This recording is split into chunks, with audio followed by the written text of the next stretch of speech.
कार्यक्रम के पुण्यार्चक हैं गुप्तदान बड़ौत, बागपत, उत्तर प्रदेश। मंगलम पंच परमेष्टि मंगलम तीर्थंकरम मंगलम विश्वजिन्धर्मम मंगलम वीरशासनम मंगलम वीरशासनम वंदितो सर्वसिद्धे ध्रुवमचलमणोभवं गतिं पते वोक्षामि समये पाहुड मृण्मो सुध केवली भड़िदम। महानुभाव, हम सब लोग प्रतिदिन समय सार का वाचन सुन रहे हैं। ये भगवान महावीर की वाणी है और हम सब लोग सौभाग्यशाली हैं कि हम सबको ऐसा अमृत पान पंचम काल में भी सुनने को मिल रहा है, वो भी निर्ग्रंथ गुरुओं के मुख से सुनने में मिल जाए तो सोने में सुहागा हो जाए। कहते हैं एक तो सही तत्व का मिलना दुर्लभ है और सही तत्व को सुनाने वाला दुर्लभ है, और उससे भी दुर्लभ उस सही तत्व को सुनने वाला दुर्लभ है, और उससे भी ज़्यादा दुर्लभ उस सही तत्व को समझने वाला भी दुर्लभ है। और आपके सामने तो सारी दुर्लभता खत्म है। भगवान का शास्त्र भी है, सुनाने वाले गुरु निर्ग्रंथ भी है, सुनने वाले आप भी है, और इतना पुण्य का उदय है कि आपके पास बुद्धि भी अच्छी है, समझने की बुद्धि भी है। तो ये सब आपको मिली। ये सब मिलने के बाद भी हम अपने जीवन को बेहतर ना बना सके, अपनी आत्मा को शुद्ध बुद्ध ना बना सके, सिद्ध ना बना सके, तो ये फिर हमारे किसी पूर्व कर्म के पाप कर्म का उदय समझेंगे अथवा वर्तमान का प्रमाद समझेंगे। वर्तमान का प्रमाद होगा, आलस्य होगा, अज्ञानता होगी, या विषयों के प्रति लोलुपता होगी, कसाय होगी, जिसके कारण ये दुर्लभ सब मिलने के बाद भी हमें कठिनाई से मिलने वाली जो चीज़ें हैं उसका हम सदुपयोग ना कर पा रहे हैं। 177 नंबर की 178 नंबर की गाथा देखिए। आश्रव अधिकार में 5वां अधिकार चल रहा है।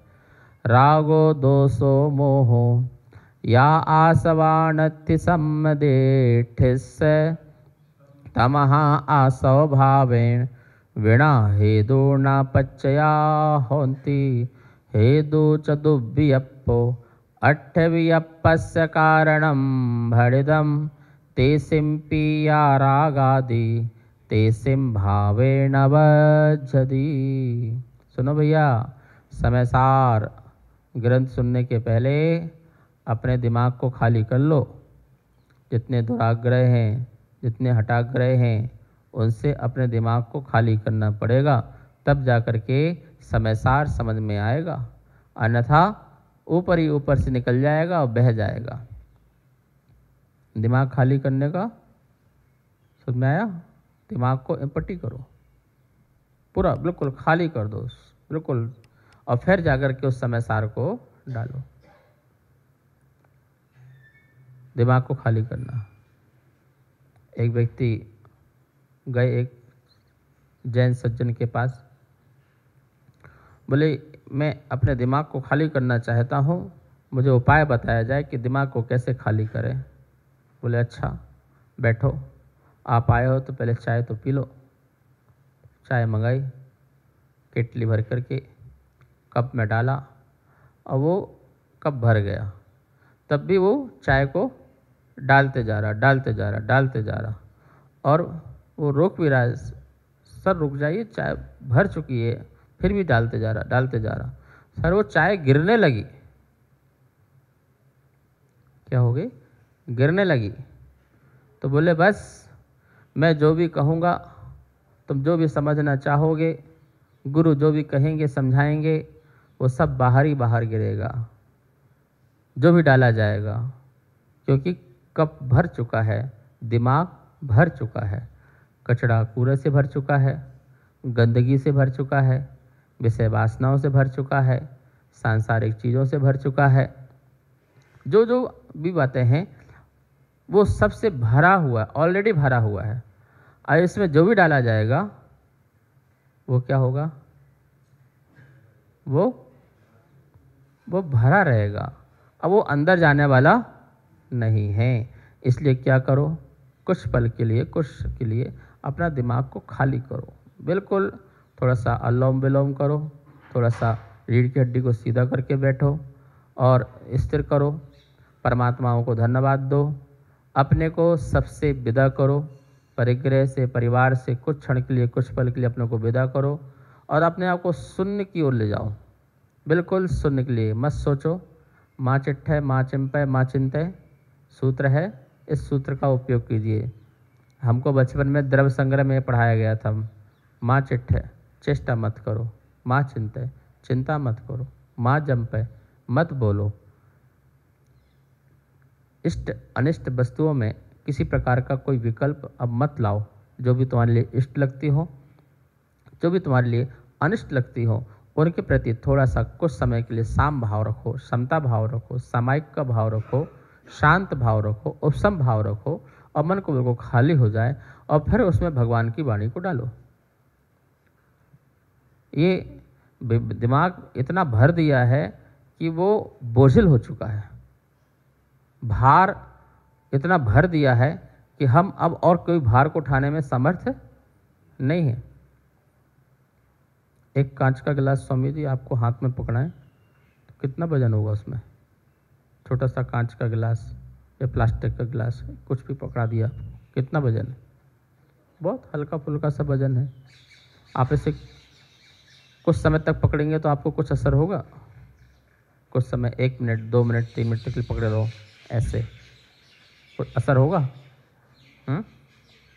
और 1 घंटे में, और 1 घंटे तक पकड़ाएं तो 1 घंटे ऐसे पकड़ रहो तो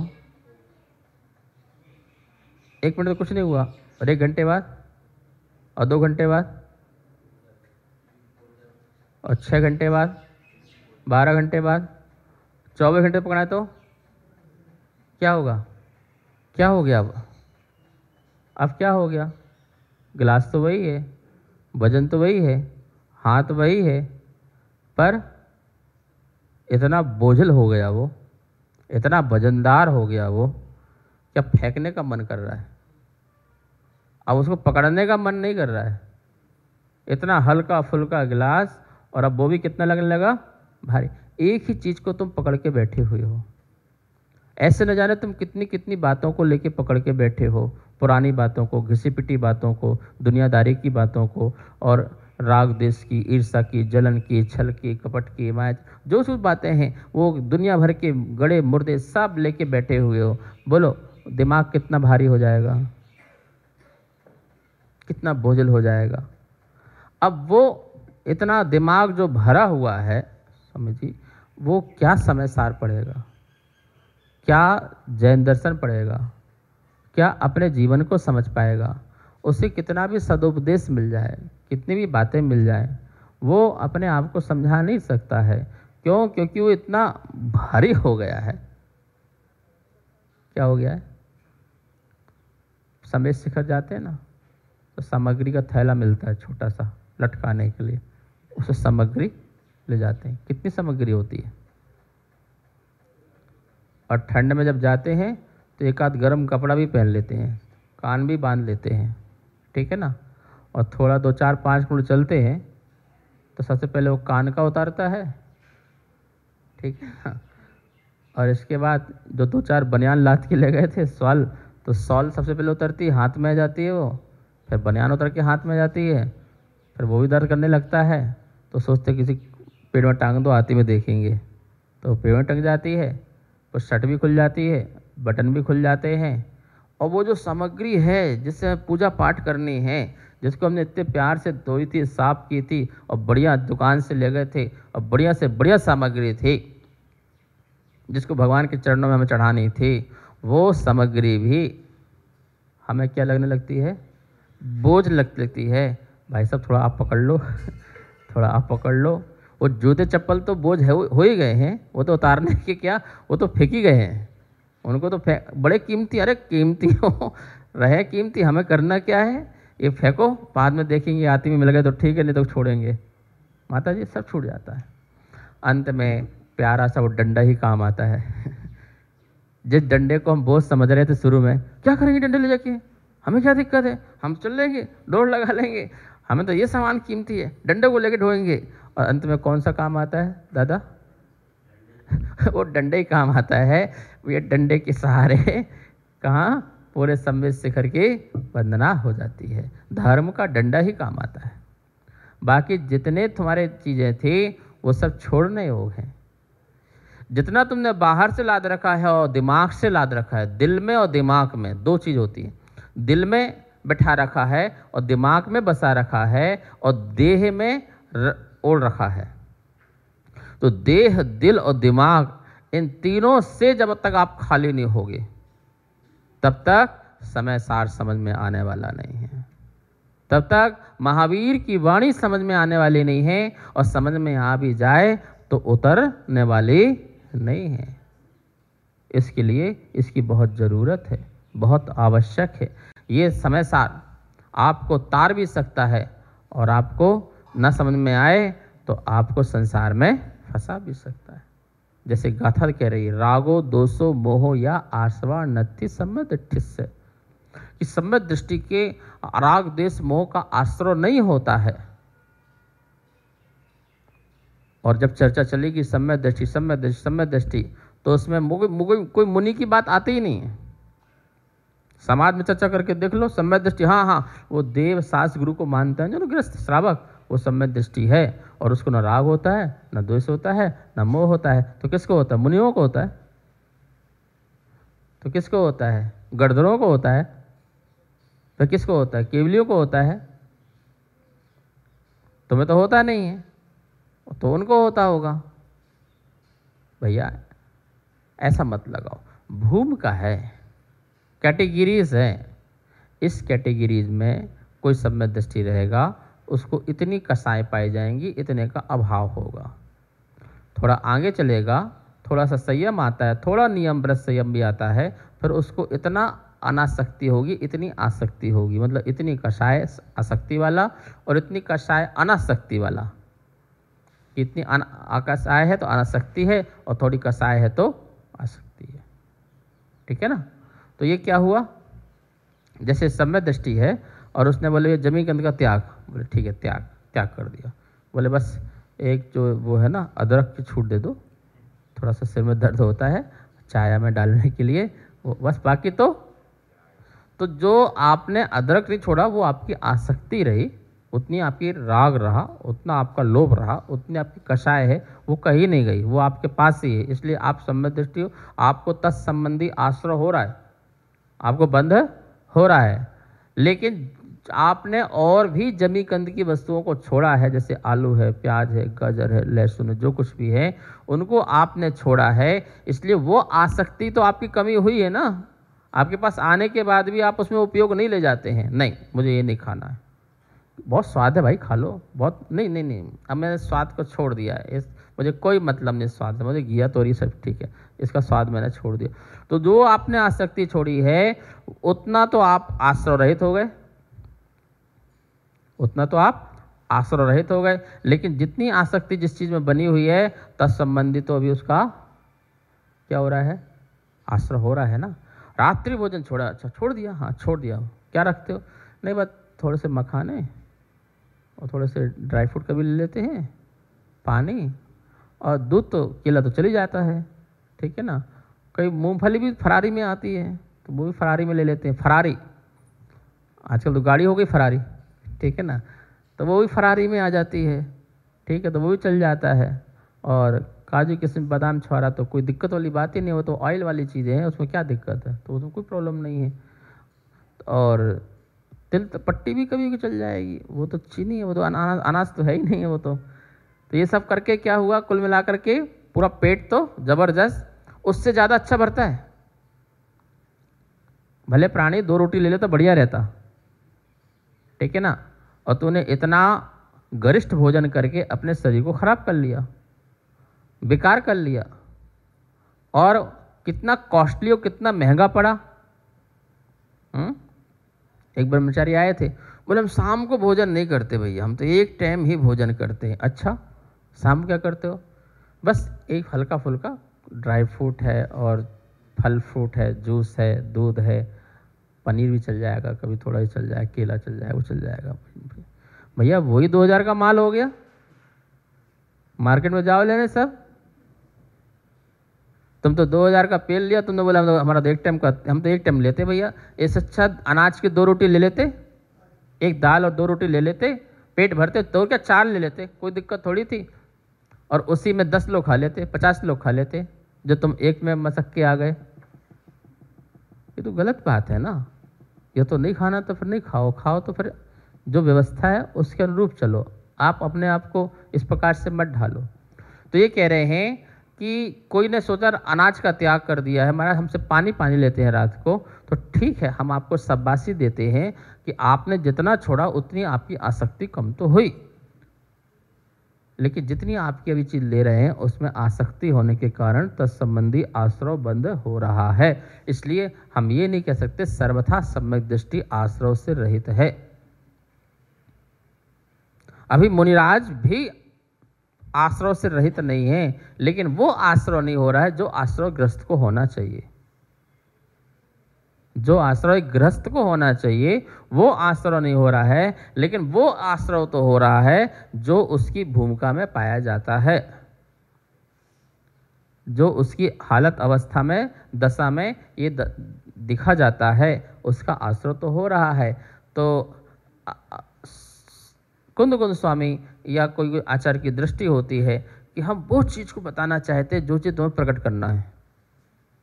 हम उस चीज़ की बात ही नहीं करना चाहते जो तुम्हारी गंदगी है, बेकार है। हम तो एक अच्छी चीज़ बता करके तुम्हें सकारात्मक सोच से आगे बढ़ाना चाहते हैं। और हमारे धर्म में पूरा सकारात्मक ही प्रवचन है, ध्यान, नकारात्मक प्रवचन नहीं है। ये नहीं कहते हिंसा मत करो, ये कहते अहिंसा का पालन करो।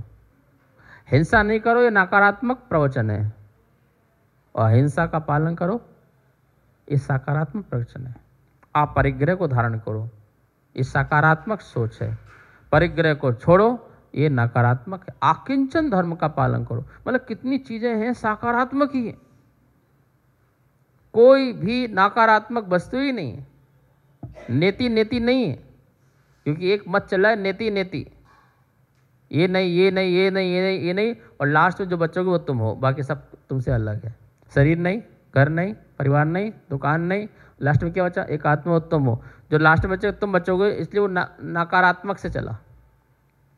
नकारात्मक रास्ता भी ठीक है, लेकिन वो गलत है, क्योंकि वो लंबा रास्ता है और उससे व्यक्ति का भटकाव होता है और वो क्रोधित हो सकता है। उसको सही मार्ग दिखाओ, सकारात्मक सोच से रास्ता दिखाओ। ये सारा आगम इससे भरा हुआ है। कुंदकुंद स्वामी भी सकारात्मक दृष्टि से बता रहे हैं सम्यक दृष्टि को। तो सम्यक दृष्टि चौथे से लेकर के सिद्धों तक सब सम्यक दृष्टि होते हैं। चौथे गुण स्थान से लेकर के पूरे सिद्धों तक सब क्या होते हैं?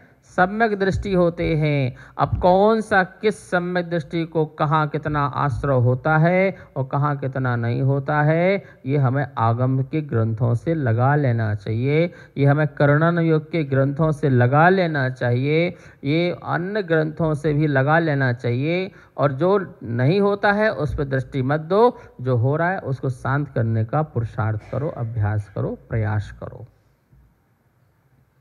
और कह रहे हैं तमहा आसव भावेण बिना, और उस आश्रव भाव के बिना जो प्रत्यय थे, कारण थे, हेतु थे, बोले ना होती, फिर वो नहीं होते। हेतु ना पच्चया, जब वो हेतु ही नहीं रह गया तो वो प्रत्यय कहाँ रहेंगे, वो कर्म कहाँ रहेंगे, वो उन कर्मों का आश्रय कहाँ रहेगा। वो जो मिथ्या भाव, अरति भाव, कषाय भाव, जो ये हेतु थे ना, ये मेरे अंदर रहे नहीं। अब मिथ्यात नहीं रहा, अवृत्ति नहीं रहा, प्रमाद नहीं रहा, कषाय नहीं रहा, ये हेतु ही नहीं रहा। तो इसके हेतु से जो प्रत्यय बने थे, प्रत्यय कर्म बन रहे थे, मिथ्यात, अवृत्ति, प्रमाद, कषाय रूप जो कर्म बन रहे थे, आश्रय हो रहा था, उनका भी अभाव हो जाता है। और हेतु चौबी हो अट्ठ वियप्पस्य कारणम भरिदम, जो हेतु था वो तो चतुर्वियप्पो 4 प्रकार का था ना, विकल्प मतलब प्रकार, 4 प्रकार का हेतु था मिथ्यात अवृत्ति प्रमाद कषाय योग, ऐसे जो मिथ्यात अवृत्ति प्रमाद और योग कषाय को उसी में समाविष्ट कर लेना ऐसा। तो ये चार जो हेतु थे वो अठ्ठव्यपम कारणम होदि, 8 प्रकार के जो कर्म हैं उसके कारण थे। ज्ञानावर्णी, दर्शनावर्णी, वेदनी, मोहिनी, आयु, नाम, गोत, अंतराय, ये 8 कर्म हैं जिनमें 4 घातिया और 4 अघातिया। जो हमारी आत्मा का सीधा घात करते हैं वो घातिया कर्म हैं, जो इनडायरेक्ट घात करते हैं वो अघातिया कर्म हैं, जिसे अनुजीवी और परजीवी कहते हैं।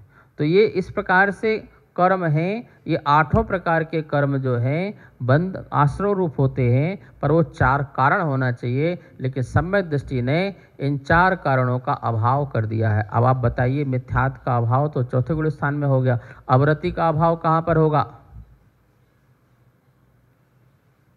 कहाँ पर होगा? तो 11वें 12वें में जाकर के अवृत्ति का अभाव होगा पूर्ण रूप से, और कम कम से उसके चलता रहेगा ऊपर तक। जहाँ जहाँ कम रहेगा वहाँ आश्रय होगा, जहाँ पर पूर्ण समाप्त हो जाएगा वहाँ आश्रय नहीं होगा आवृत्ति संबंधी।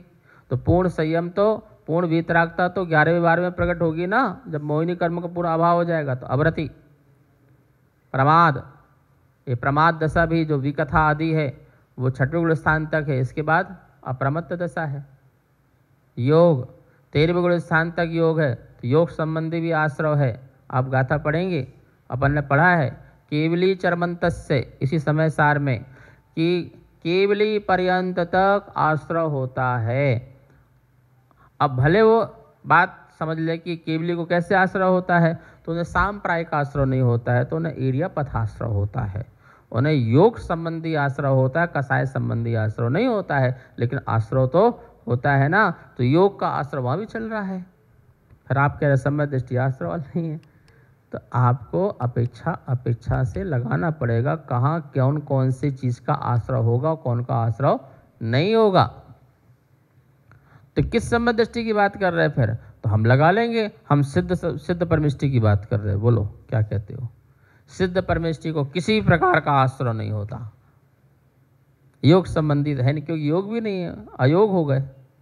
संयोग केवली तक, जहाँ संयोग है वहाँ आश्रव है, और जहाँ अयोग हो गए वहाँ कोई आश्रव बंध नहीं है, वहाँ कोई संबंध जरा भी नहीं, कुछ नहीं, कुछ रह ही नहीं गया। आने के लिए कोई चीज़ नहीं रहेगी और जाने के लिए कोई चीज़ नहीं रहेगी। ना वहाँ कोई बाधक तत्व है ना कोई साधक तत्व है, दोनों ही से रहित है। ऐसे सम्यक दृष्टि सिद्ध परमिष्टि के एक अंश भी आश्रय नहीं होता है। और सम्यक दृष्टि को जिसको आप मान बैठे हो चौथे गुण स्थान वाले को, उसको आश्रय नहीं होता है, तो भैया फिर देवगति क्यों जा रहे हो? और फिर संसार में जन्म मरण क्यों कर रहे हो? बिना आश्रय के जन्म मरण हो जाएगा, बिना आश्रय के शरीर आदि मिल जाएंगे। और सम्यक दृष्टि भी लगातार सम्यक दृष्टि असंयम वाला भी रहे तो 266 सागर तक संसार में रहे तो कितने जन्म मरण करेगा आप सोच लो। तो ये सब बातें हैं। ये बात अलग है कि सम्यक दृष्टि जो है वो सब आश्रय करते हुए भी उस आश्रय पर रुचि नहीं रखता है, विषयों को भोगते हुए भी विषयों में रुचि नहीं रखता है, उन्हें भी छोड़ने योग्य समझता है। इंद्रियों का भोग करते हुए भी ये जानता है कि ये जो मैंने किया, जो ये हुआ, ये बिल्कुल मेरे आत्मा के स्वरूप से विपरीत है, इनमें अरुचिकर है। वो घर में रहता है तो अरुचिकर, वो वस्त्रों को पहनता है तो अरुचिकर,